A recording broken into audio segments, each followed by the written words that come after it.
Sunglasses. Are we live? Ready? Yeah. Okay. Hi Sask Ag. We are live here in Outlook for one of our crop walks. My name is Kaylee Kondrachuk. I'm the regional or crop extension specialist here in Outlook, and I'm with Forrest. Forrest Scharf. I'm the fruit specialist for the ministry, So based in Regina.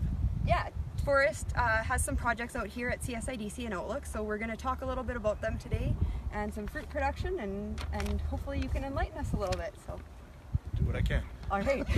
So to start things off, we are standing in front of some strawberry plots. Yeah. Can you tell us what's been happening Okay. here? Well, this started out as a variety trial, a demonstration of different varieties. So there are different types of strawberries in this plot.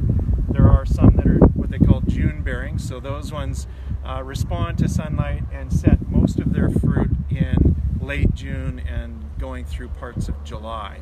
And then they tend to be done for the season. There are also everbearers, and those ones basically don't respond in the same way, and they continue production throughout the summertime, sort of stopping around October if conditions are right. So we have some of the sort of more popular ones. For example, Kent is a variety that has been traditionally grown by most of the commercial growers, and it's been a pretty solid variety. It's high yielding and it isn't susceptible to too many diseases. But we've also included some newer varieties. And so, for example, this variety right here is AC Wendy, so Ag Canada Wendy variety. And this was just planted last year, and I like the way it grows. All of the plants survived when we planted them. A lot of times when you plant, some won't quite make it, but this one was very consistent, and the growth has been really nice.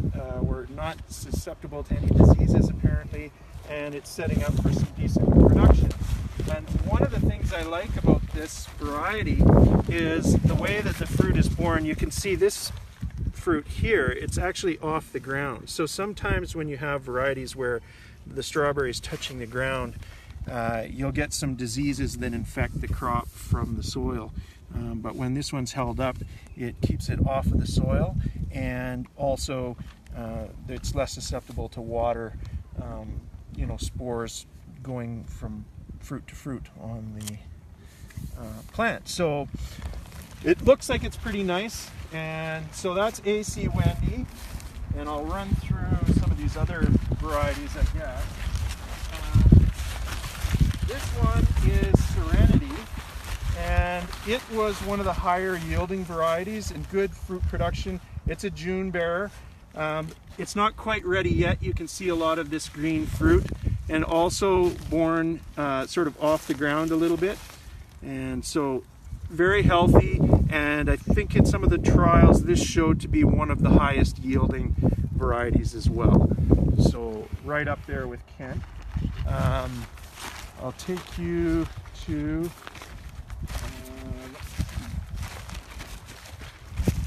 this is Kent, and so Kent is the traditional strong one. You can see some ripe fruit on it now, and some people might have questions. I'll just pull this off. If you're in the field and you see a lot of weird formations in your strawberries, that's usually from pollination. So you can see those little seeds, those are called achenes, and if those aren't pollinated properly, you'll get malformed fruit, so it sort of curls inward and that sort of thing. And each seed provides stimulus to fruit development. So if it's not pollinated and not developing properly, then the fruit won't develop in that direction. There's also some insects that chew on the seeds earlier on and kill them, and then it causes similar deformation. But that's what this is. It's nicely formed. It's a Kent variety, and it's ready to go now, you can see. That's neat. It's I pretty had nice. no idea that's what that meant, and that's why I've had some strawberries that were maybe deformed. But Yeah. So that was the first component, is looking at the different varieties.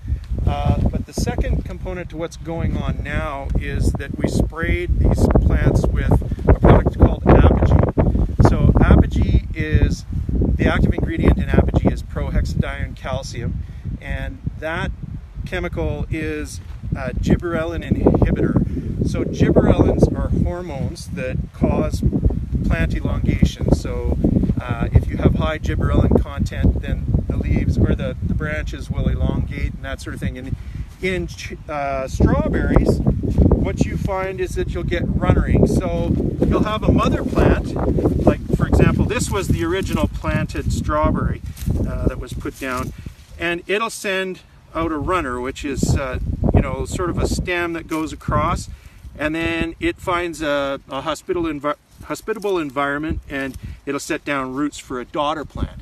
So this is a daughter plant from the original mother plant, and they have the ability to send nutrients both ways. So the daughter can send nutrients to the mother plant, or the mother plant can help the daughter plant get established. But if you want to maximize production, you don't want the plant spending energy to send out daughter plants. Okay. You want it to concentrate on fruit production. So what Apogee does is it prevents the plant from sending out all those daughter plants. Okay. It also changes some of the plant physiology and makes it less susceptible to certain diseases and everything else, and you get higher yields, and it's meant to have improved fruit quality. We haven't finished this trial. This is the first year of this trial, so I don't know what we're going to see as far as the fruit quality goes, but okay. That's the idea. So with a product like Apogee and something like strawberries, where it's here for longer than 1 year, is that something you keep doing every year, or is that just a one-time? Yeah, no, you would have to do it every year, and in some cases they do split applications. In our environment, it seemed to work pretty well just with a single application. Although I was noting in the AC Wendy variety, they are sending out runners, so it might be something we have to redo this year for that variety.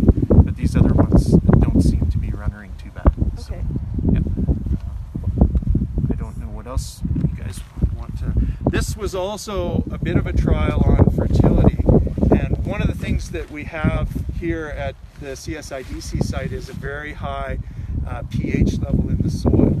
So a lot of varieties are developed in places like California. So some of these, the ever-bearing varieties, Seascape and Albion, were developed at the University of California, Davis. And their soil pH there is about 6.5 to 7. But this soil here is 8.4. And one of the things that we noted is that those varieties suffered from iron chlorosis more than these other varieties that suffered for our soil conditions. So that's another factor to consider when you're planting or selecting varieties for Saskatchewan. Okay. So it's good to know your soil. We have a question online. Okay. When did you apply the Apogee? I applied the Apogee before they started flowering, well before. I believe it was about May the 29th or so. I don't have that date specifically in my memory, but it was very early in the season. And it's one of those things where it's supposed to come in early enough that it has the physiological effect that you want. So before runnering happens, you definitely need to be in the field and have sprayed the product well in advance. Otherwise, it sets itself up physiologically to set up for runnering. Okay.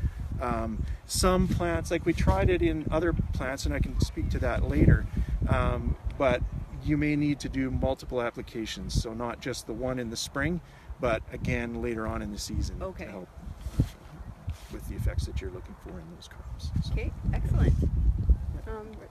No other questions online, so maybe we can move on to the next project. Sure. Unless there's something else to note with strawberries for now. But so are we just jumping over? We've got raspberries right here. Sure, let's so talk about the raspberries. Talk about the raspberries.